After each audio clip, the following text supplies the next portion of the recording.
Bonjour Stéphane. Bonjour Glantine. Merci Lamine. Je voudrais juste intervenir peut-être en transition, parce qu'on est tous d'accord avec ces orientations, et je voudrais faire un souhait et un vœu, c'est que l'État, quand il fait ses statistiques, n'écrive plus EBL, mais HCM. Et ça, ce serait une grande victoire pour nous, parce qu'aujourd'hui, cette appellation établissement à but lucratif, ça vient nous tacler, ça ne correspond plus à nos valeurs à partir de maintenant. Donc il faut que ça bouge. Voilà, Lamine. Bonne précision. Voilà. Stéphane, est-ce que vous pouvez nous présenter Santé Cité ? Oui, alors, vous m'avez demandé de faire une illustration, donc j'ai mis quelques images derrière. Je crois qu'on est tous un peu fatigués, puis il va y avoir la pause. Donc Santé Cité, c'est aujourd'hui une coopérative d'hôpitaux français privés qui regroupe 120 établissements. Bénédicte, tu peux passer. Là, vous avez tous les logos et vous avez les établissements de notre groupe coopératif. Donc, on est la première coopérative française. Et Lamine Garbi fait partie de notre coopérative d'établissement. Voilà, il y est très actif. Voilà. On a 120 hôpitaux, on soigne 2 millions de malades par an. On a 15 000 lits et puis 28 000 professionnels, que ce soit des médecins ou des salariés. Voilà, donc c'est une dynamique qui a été créée il y a quelques années et qui nous rassemble en tant qu'indépendants autour de notre avenir, pour notre avenir. Voilà. Alors l'objectif, c'était de travailler en plus grande intelligence, de tabler sur la confiance entre dirigeants. Est-ce que ça s'est vérifié depuis le début de la crise sanitaire ? On était pendant la crise dans une logique de santé publique, la préservation de la santé publique, on l'a vu dans la charte des valeurs de la FHP.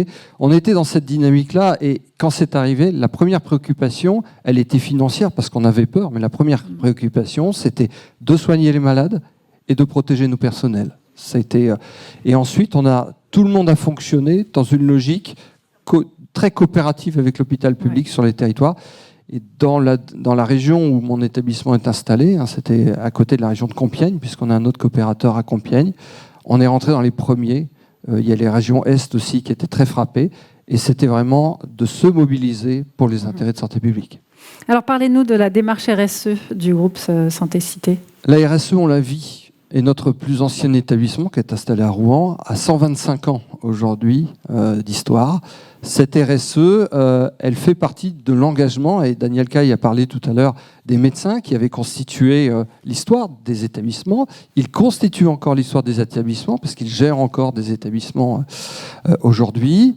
Donc on a cette histoire, cette culture de la RSE fondamentalement dans nos veines. La grosse différence qu'on a aujourd'hui, c'est de la formaliser, c'est de lui donner de l'ampleur, de la force, pour en faire vraiment une démarche correspondant aux enjeux aujourd'hui sociétaux auxquels nous sommes confrontés.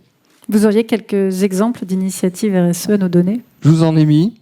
Des exemples, je ne vais pas rentrer dans le détail, mais vous voyez des établissements, des exemples de construction. Il y en a un qui est en ce moment en cours, c'est Clini Sud.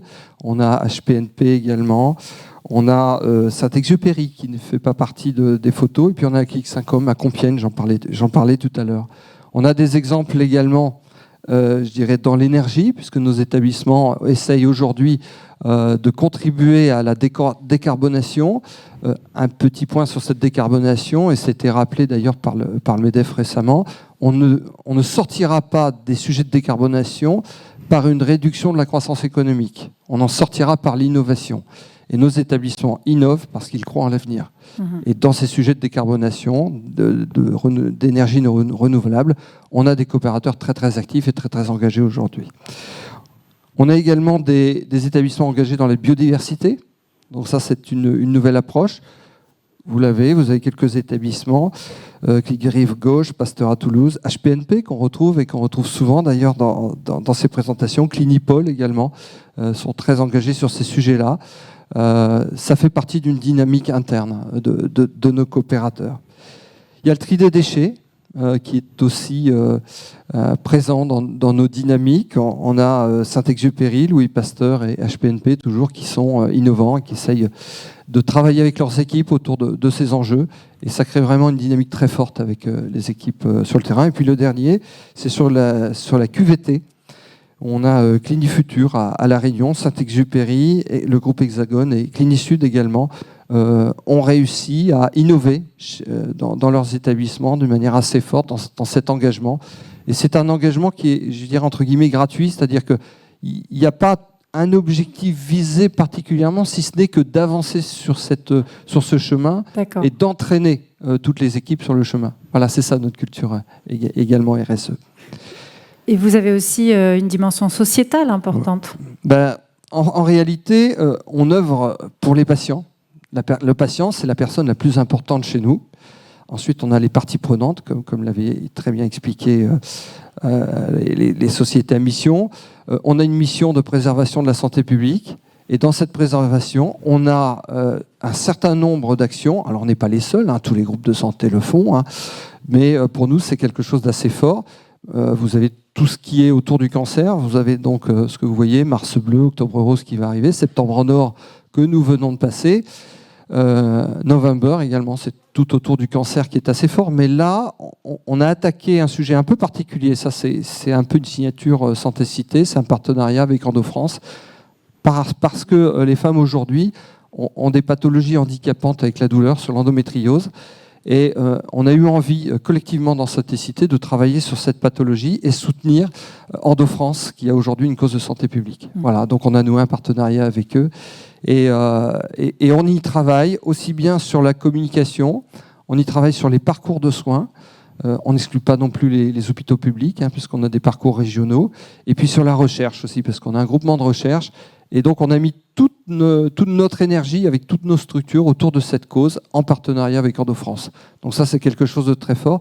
10% des femmes en France souffrent de pathologies de la douleur liée à l'endométriose, plus ou moins grave. Et la structuration de la prise en charge de l'endométriose est assez complexe finalement. Donc on y travaille aujourd'hui. Merci beaucoup Stéphane de Butler-Dermont. Je voudrais en profiter pour donner le résultat du sondage sur la RSE de la FHP. Est-ce que vous vous reconnaissez dans la charte ? 94% de réponses positives. Voilà. Tout va bien. Voilà. Je vais finir par une petite phrase, si vous voulez bien. Tout à fait. Toute petite. Donc c'est de Saint-Exupéry, donc en l'honneur, non pas en l'honneur de la clinique Saint-Exupéry. Je ne sais pas si vous la voyez, un peu plus. Donc cette petite phrase, elle dit nous n'héritons pas de la terre de nos ancêtres, mais nous l'empruntons à nos enfants. Et ça, c'est quelque chose d'important parce que Saint-Exupéry est mort en 1944. Que depuis lors, on a eu des scientifiques qui ont dit attention, la planète est en train de se dégrader. Et on ne les a pas écoutés. On ne les a pas écoutés. Et aujourd'hui, on est mobilisé sur la RSE, mais ce n'est pas nouveau. Et donc aujourd'hui, on est au bord d'une catastrophe planétaire.